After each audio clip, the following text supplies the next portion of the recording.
coming right at you. This is 3 barbers in between the fade, right here at Studio 54 Grooming Room. My name is DJ Tiz. Right here, I got the lovely Story. True story, to be exact. And on my right, I have the amazing, talented barber. You gotta check her out. I'm Paige, also known on Instagram as Slick_Dresser. Slick Dresser. Slick_Dresser. Mm-hmm. And what's your Instagram? You can follow me on Instagram and Facebook at True Story Cuts. That's TRU Story with an I, not a Y. Cuts. All right, we're missing one wheel. We have Varnett, Sister Soldier in the building. She's not with us on this episode. She will be back next episode. My name is DJ Tiz. You can follow me on Instagram at _I am DJ Tiz. And also Studio54GroomingRoom.com. Check out the website. Today, we're going to get into it. We got 3 barbers that, myself, I've been in the game for over 30 years. We have other licensed barbers, talented sisters that's been in the game not so long. But we definitely going to give you a little intro into what barbering means to us. So, starting it off, I got my girl Paige. What is barbering, Paige? When you think of the word barbering, when you think of the craft that we're in, what does that mean to you? I definitely feel like it means far beyond just providing a service as far as a haircut.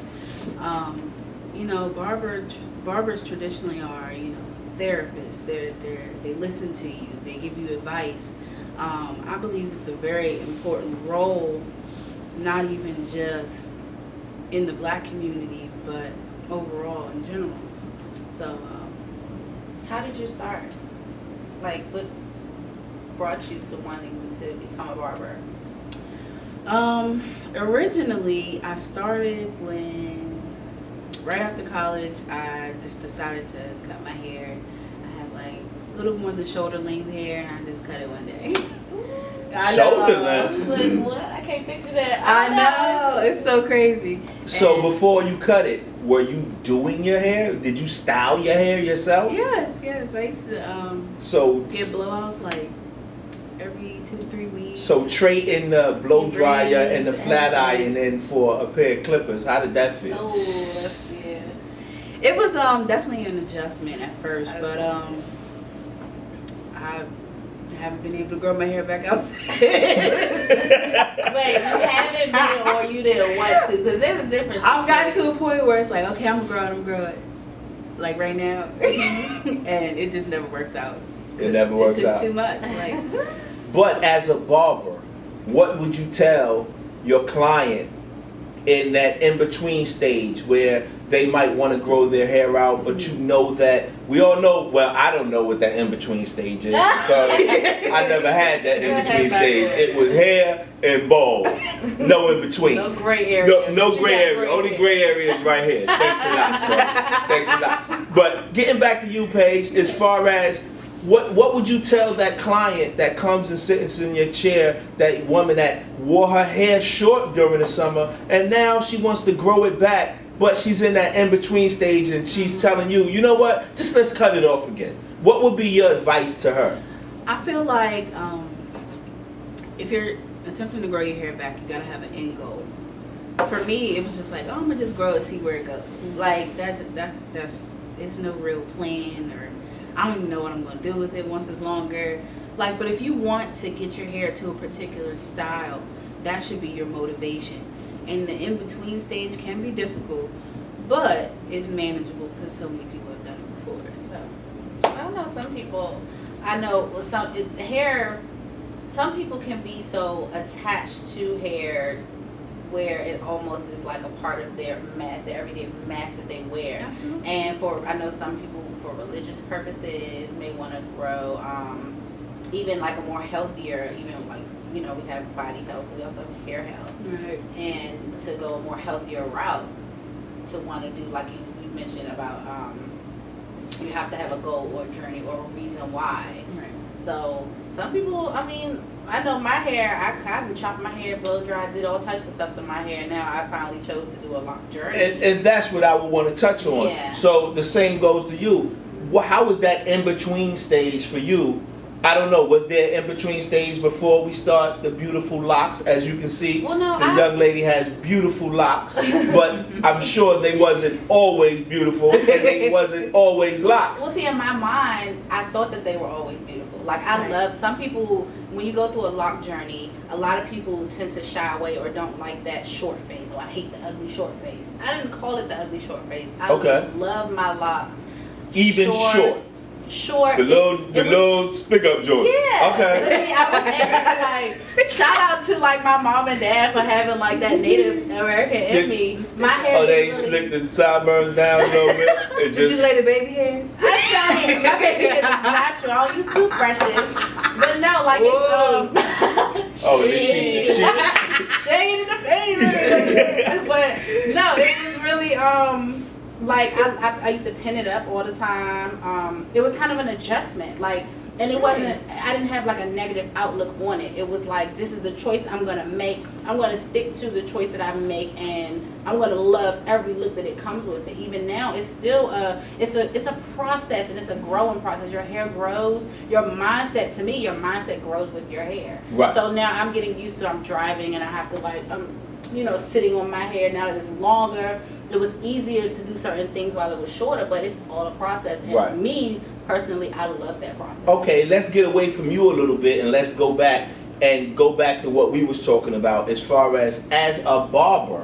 What do you tell your client that's going through that in-between stage about, what kind of advice can you give that client? Because there's a lot of people out there right now, and you know who you are, that's going through that stage where you don't know if you want to cut it or you want to let it grow. And us, 3 barbers on the couch, in between the fade, is here to tell you, listen, this is what you can expect in these areas. So as a female barber, what would you tell your client? The first thing I would ask them a question, what the reason behind them wanting to change their appearance. Right. And from whatever answer that they would give me, I would also tell them you have to be confident in whatever, like us as barbers, sometimes we have to step into like a therapist role.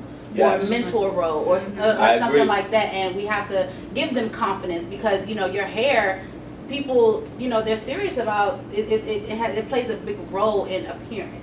So us being in control of something like that, it's very important to boost their confidence. You have to be confident regardless of what type of hair that you have. And I tell my clients all the time, well, you're beautiful no matter what. And even when you're not. We got to tell you that. We can make you beautiful. Well, even when we can. My best haircut. I'm gonna tell you, my best $35, you the prettiest person I've ever seen in my life. I love transformation haircuts. That transformation haircut is like one of the best. And people feel when you give that energy to them, like, yes, you look, I'm gonna make you. You have to give them that confidence because sometimes they don't have that in themselves. Right. But we're gonna deal with the elephant in the room. It's sitting there, it's real big, and it's just there. And I'll be honest with you, I can't wait to bring it out. So I'm gonna hit you up, Paige. How does it feel to be a female barber in a male-dominated industry? But I must say, females hold their own, but only when you have the confidence of STORI. If you don't have the confidence, like this sister here, I can almost see where, even as a male, I'm going to talk on a male point of view, then I'm going to get right to you real quick. But on a male point of view, that's like me going into a salon and I need to prove that I'm just as good as the sisters in there that might have been doing hair for 20, 30 years. And I'm a new stylist working my way around the salon. I would tell you I would probably be it depends on the confidence that you have though. Yeah. But me personally, I probably would be okay because I'm a very confident person. But I can only imagine a young brother having to go through that is heterosexual. We're not talking about everybody, but we're talking about that man that's a man. but would have to come and perform in a room with a bunch of women that already will let you know at the gate, don't come in here acting like Don't you play better no than me, games. because you're not. So it's fortunate you guys are in a barbershop with me. I have nothing to prove. I've been doing this for 30 years, like I said. I'm not in competition with no one.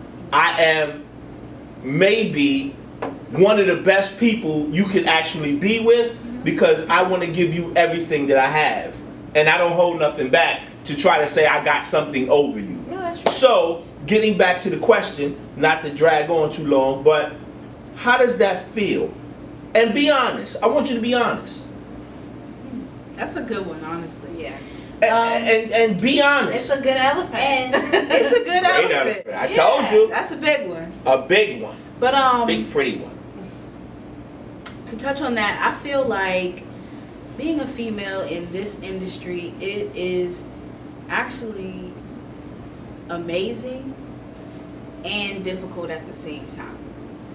Amazing because it adds a different element to, I would say, your clients that they're not used to getting. I feel like females are a little bit more detail oriented. We look for those finishing touches. We look for those stray, straggly hairs that normally you'd be like, all right, cause then like I'm done. Like, Right. So definitely a woman's touch. I feel like is added to the haircut as far as the performance of that overall. But as far as Could I jump in right there? Can I jump in right there without cutting you off? That's an oxymoron to me. Because one, you don't want to be looked at as a female, but you just stated you have that female womanly touch. So how can you want one but don't want the other? I don't really feel like You get what I'm saying? I don't want to be looked at as a female. Like, I mean, I am a female. You want to be barber. treated as an equal I barber. want to be treated as a barber, period. Right. But I mean, in all reality, But when it works for you, then I'm being not a saying it female. like that. Hold on, I'm just going by what I heard. no. When it works for you, But being there a are female some- is okay. but in all when reality- it doesn't, don't call me a female barber. Look at me equally as a barber. I mean, I don't feel like that's my mentality, but I can see where other That- people yeah. would Okay, say the I same okay, thing. get it, okay. yeah. I can see that. I So- can definitely see Sometimes that. You can definitely see that. So I would love to hear your intake on that, because I believe there's two type of female barbers. There's a female barber that embraces her femininity as a female barber. She's catering, like you said. She has that finishing touch. She has that mother's hand. Mhm. And then you have a female barber that, don't look at me as a female, sister soldier. I'm a barber and I'm just as good as my male counterpart. But So, then you who also, are you? There are three types of female barbers, I believe, because there are also some females who get clientele just because they are female and can't cut worth a damn. Femininity. Like, that's to me, like, that, Okay, that's the one that had the cleavage out, Well, no, and the 'cause- makeup is fleet, And and the all short the clips. and right, right. I've seen, And all the I'm men, just saying. all the men 45 and Just over want to because- sit in her chair so they can, Just they can, because right. They'd she's rather a look at female. that, Boob level. right? Right, Yeah, you know boob what I'm level, saying? exactly. So, those people, those But types you don't want of- to look at me, but you'll look at boobs and get a bad haircut. I mean, I would say, now honestly speaking, when I first started, that was one of, I wouldn't say a fear, but that was a concern of mine.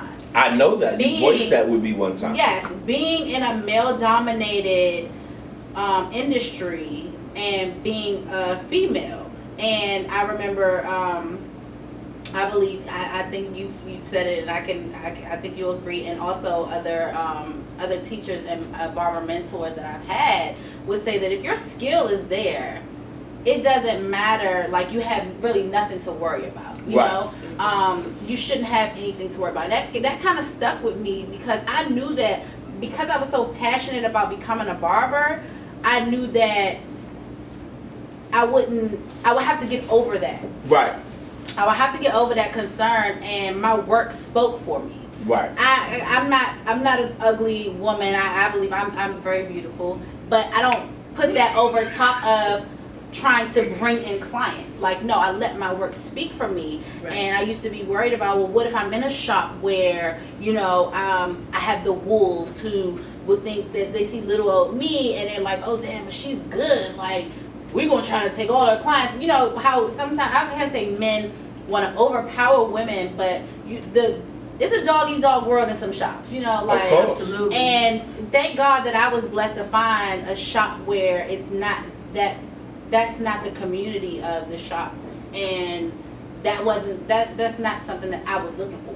Right. And some people would just jump out there just because, and that wasn't my thing. I knew that the skill that I had, that I possessed, that I was able to pick and choose where I wanted to take my skill. Right. Now, with that being said, how important is it to make sure that well, I wouldn't even say make sure. How important is it for you to be in a black-owned business instead of at a sports clip? Do you think that your talents, and this goes to you, Paige, do you think that your talents should be in a non-black establishment, or you owe it to, not owe it because you don't owe anybody anything, but isn't it like a gift that you can take your talents and also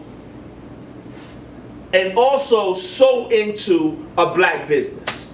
How do you feel about black businesses when it comes down to barbershops? Absolutely. It's actually funny you asked me that because I actually worked at a sport clips for like a week. A week? After a week, I couldn't take it no more because literally nobody could really cut hair in there. Of course, you know, all sport clips, they're all women, like cutting. I was the only actual barber. All of the rest of them were cosmetologists, but Right. licensed cosmetologists, and they really couldn't cut hair. And I felt some type of way because every time somebody of color came in, that was the person that they gave me. Oh wow. Of course. They would even go in the back and like let them wait until I was finished the next client just to get to. I was like, okay, after that. I can And get sports clips, if you have any issue with this content, you can definitely leave a comment below and we'll get right back at you. right. So But we're going to speak the truth on the couch Right. in between fades. So, and we're going to speak the truth. with And that, now transitioning to a black-owned business in a predominantly black populated area as well, that plays a big part. I definitely feel like my talents are more appreciated, and I feel like I can connect a little bit better with the clients, course. and not even just that, but the other people around. do you know how many people, and I'm going to get right to you, Story, on that, but do you know how many people go to work every day and they cannot stand it? And they do it for years. They actually retire. And when they retire, they walk out the door and they tell everybody that the relationship that they had for 20-some years, they tell everybody to kiss their ass. They can't wait to leave. Right. They could not wait to leave. Right. So imagine coming into a job.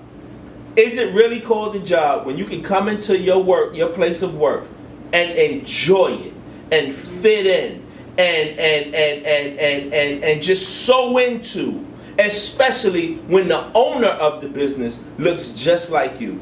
That's amazing. That is amazing. A lot of people do not think about that. No. But I must say, we as black owners, we have to make sure that we are representing this business, your business, whatever it is, cupcakes, apple pies, barbershops. We got to represent it right, because I'm telling you, we are looked upon as, we're looked at like we're going to fail. They say we should fail. The average black business doesn't last. I don't know what this, I don't want to be quoting stats and I'm wrong, but I'm sure it's not a long time. No. The average black business does not last. Or at least that's the perception. That's the perception. Right. So how important, Story, is it to you, you know, to come into a place and hang your hat, and, well, hang your hat is more of a man's term, but sow your talents into a business, and the owner of the business is somebody you can actually sit down on a couch and talk to. I don't think Bob right now would be on this podcast.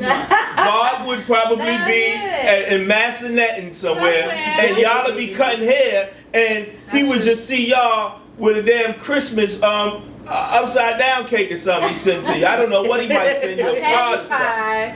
Just thinking that he might want. Right. But to be into a shop and come in and put the long hours in and put the blood, sweat, and tears in, and you're right there, shoulder to shoulder with the person that keeps the lights on, has to be fulfilling. No, I think that's, to me, I feel like that's an amazing thing, and it also gives me a certain type of like hope that, wow, you know, when you see someone that looks like you, whether it being owning black businesses or breaking certain records in certain industries, like, oh wow, like I can do this too, and it not just be something that's negative or considered like ghetto. Now there are some, you know, shops out there. We got to do better, brothers and sisters. We got to do better. Mike and Tay-Tay's barbershops, but to see someone really take their business serious and be so confident and so structured in how they want to run their business, you can't do nothing but respect that and want to be a part of that. And that's exactly what I was looking for when I set out to go into a business. I didn't want to work in no shade, but a all white shop or hair cuttery or anything like that, because I knew that I wouldn't be comfortable in that element. And not just to make it it's not a race thing, it's just I set out to be a barber versus a cosmetologist. A lot of people ask me, why aren't you a cosmetologist? The vibe of a barbershop, like, that shit is so raw and real. Like, I grew up with my father and my brother. Like, that shit is raw and it's real, and you can't go any other place and have that type of environment. You know, especially in a black barbershop. Especially. Now, the crazy thing about that is, just to piggyback off of that a little bit, I remember being young. I started cutting hair very young. I was 15 years old cutting hair. I was 16 years old cutting hair in a barbershop. Mm-hmm. And I remember I went out to Long Island and stayed with my godparents and for a little while. And I had to be about 17, 18. Mm-hmm. And I worked in a black barbershop. And the owner of the barbershop, he was a deacon or a pastor or something. I don't know what he was. So I'm just trying to paint the picture for you. Mm-hmm. We walked in the morning, the shop opened, we led in prayer. Now here you are, you got a bunch of teenagers, well not a bunch, I probably was the youngest person working in the shop. Right. And I forget, his name was Mr. Richardson or something like that. Richardson's Barbershop in Hempstead, Long Island. I ain't gonna shout him out because, let me finish with the story first. The brother knew what he had. He knew that he was in control, and he let it be known on every occasion possible. When we walked in the morning, we had to say a prayer. Okay. It's with time, which I have no problem with that. That's his barbershop. He run it the way he wants to. Right. But we all know that ain't got nothing to do with it, man. I mean, you cannot force it's almost like Europeans running over to Africa and giving them Christianity and they ain't had no other choice. Like, if y'all want to eat, we gonna sit here and I'm gonna teach you the Bible first, and then I'll give you some of this damn ash cake or whatever they was feeding them. Not to get off topic, but you know, because I can get on my Frederick Douglass shit real quick. But check it out. Go ahead. My man would have us prayer.